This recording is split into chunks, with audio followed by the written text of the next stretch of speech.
सनातन धर्म के विशाल ग्रंथों में गणपति बप्पा का नाम अत्यंत आदर और श्रद्धा के साथ लिया जाता है। वे विघ्नहर्ता, मंगलकर्ता और बुद्धि सिद्धि के अधिपति माने गए हैं।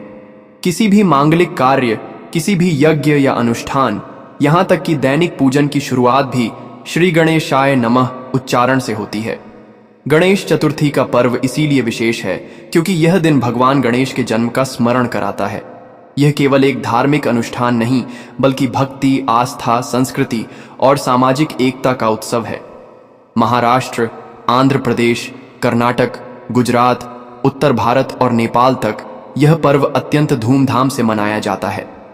आज जो कथा मैं सुनाने जा रहा हूं, वह केवल गणेश जन्म की संक्षिप्त कहानी नहीं, बल्कि पौराणिक प्रसंगों, संवादों, दार्शनिक दृष्टांतों और भक्त अनुभवों से परिपूर्ण विस्तृत गाथा है।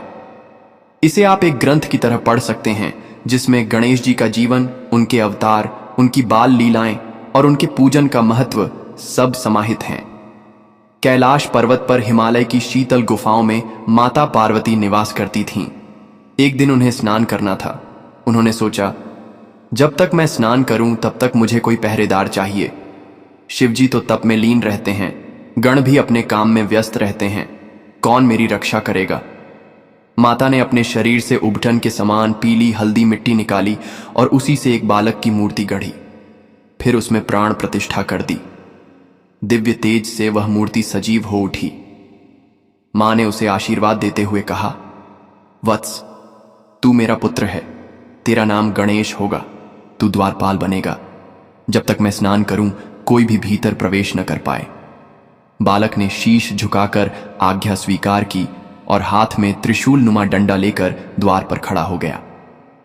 उसी समय कैलाश पर महादेव शिव अपने गणों के साथ आए। वे अपने भवन में प्रवेश करना चाहते थे, लेकिन द्वार पर एक अनजाना बालक अड्डा था। शिव ने स्नेह से कहा, बालक, हट जा, मुझे भीतर जाना है, मैं इस भवन का स्वामी हूं। गणेश ने दृढ़ स्वर में कहा, नहीं, मेरी माता ने आदेश दिया है कि बिना अनुमति कोई भीतर नहीं जा सकता, चाहे आप कोई भी हों। शिव को आश्चर्य हुआ। उनके गणों ने भी बालक को समझाने की चेष्टा की, परंतु गणेश अपनी माता के आदेश पर अडिग रहे। गणेश की दृढ़ता देखकर शिवजी क्रोधित हो उठे। उन्होंने अपने गणों को आदेश दिया, इसे हटाओ। परंतु आश्चर्य, उस छोटे से बालक ने सभी गणों को पराजित कर दिया। उसकी शक्ति अद्भुत थी, क्योंकि उसमें मां पार्वती की शक्ति निहित थी।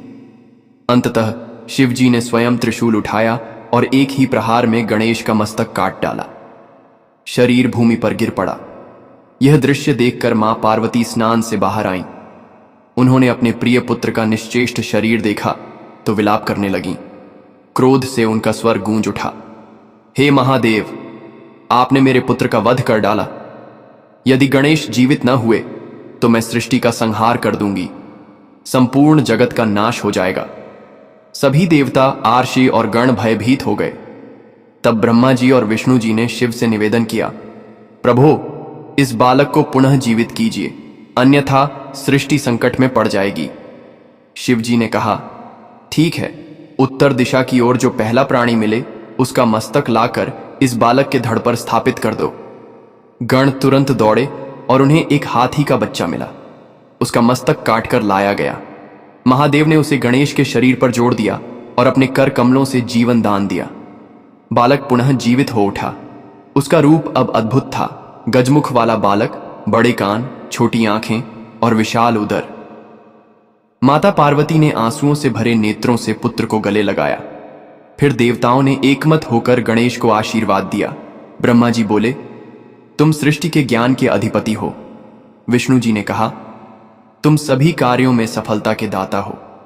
शिवजी ने घोषणा की, तुम्हारी पूजा के बिना कोई भी कार्य प्रारंभ नहीं होगा, तुम विघ्नहर्ता कहलाओगे।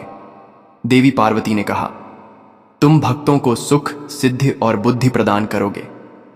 तब से ही गणेश जी को प्रथम पूज्य का स्थान मिला। गणेश जी अब कैलाश पर खेलने लगे। उनका स्वरूप भले ही विलक्षण था, पर उनका हृदय बाल सुलभ और निश्चल था। वे कभी शिवगणों के साथ क्रीड़ा करते, कभी नंदी पर सवार होकर पर्वतों में घूमते, कभी वे माता पार्वती के पास बैठकर कहानियां सुनते और कभी आर्षियों से शास्त्रार्थ करने लगते। उनकी हंसी और शरारत से कैलाश का वातावरण सदैव आनंदित रहता। समय के साथ साथ गणेश जी की महिमा चारों दिशाओं में फैल गई। आर्षि मुनि, देवगण और मानव सभी उनकी पूजा करने लगे। भक्त मानते हैं कि गणेश जी की कृपा से कठिन कार्य सरल हो जाता है। गणेश चतुर्थी का पर्व भी इसी कारण प्रचलित हुआ। माना जाता है कि भाद्रपद शुक्ल चतुर्थी को गणेश जी का जन्म हुआ था। इस दिन उनका पूजन करने से वर्ष भर सुख समृद्धि बनी रहती है और सभी विघ्न दूर हो जाते हैं। कैलाश पर्वत पर गणेश जी का बचपन अद्भुत आनंद से भरा हुआ था। उनका गजमुख रूप भले ही असामान्य था, परंतु उनकी बाल चपलता, हंसी मजाक और बुद्धि से सबका मन प्रसन्न रहता। वे कभी नंदी बैल पर सवारी करते, कभी शिवगणों को दौड़ लगवाते, तो कभी माता पार्वती के पास बैठकर बालक की तरह लाड जताते। एक दिन वे कैलाश की गुफाओं में खेलते हुए एक बड़ी सी शिला पर चढ़ गए और वहीं से शिवगणों पर पत्थर लुढ़काने लगे। सभी गण पहले तो भयभीत हुए, परंतु जब देखा कि पत्थर उनके पास आते ही हल्के हो जाते हैं तो वे हंस पड़े। यह गणेश जी की लीला थी। वे खेल खेल में ही अपने अद्भुत सामर्थ्य का परिचय दे रहे थे। चंद्र दर्शन की कथा। भाद्रपद मास की शुक्ल चतुर्थी को जब समस्त देवता गणेश जी के पूजन हेतु कैलाश आए, तब प्रसाद के रूप में अनेकों व्यंजन रखे गए। लड्डू, मोदक, पूरण पोली, फल और अनेक पकवान देखकर गणेश जी ललचा गए। वे एक एक कर सभी व्यंजन खाने लगे। इतना खा लिया कि उनका पेट गोल और विशाल हो गया। रात का समय था। प्रसन्न होकर वे अपने वाहन मूषक पर सवार हुए और आकाश की ओर चल पड़े। इसी समय आकाश में चंद्रदेव ने उन्हें देखा और हंस पड़े। अरे, ये कैसा देवता है? हाथी का सिर, मोटा पेट और इतना सारा भोजन, मूषक पर बैठा हुआ कितना हास्यास्पद लग रहा है। गणेश जी को यह अपमान सहन न हुआ। उन्होंने क्रोध में शाप दे दिया, हे चंद्रमा, तेरा अहंकार तुझे डुबो देगा। आज से तेरा दर्शन करना ही अशुभ माना जाएगा। जो भी व्यक्ति तुझे इस दिन देखेगा उस पर कलंक लगेगा। यह सुनकर चंद्रमा घबराए और क्षमा याचना करने लगे। ब्रह्मा, विष्णु और शिव ने भी हस्तक्षेप किया।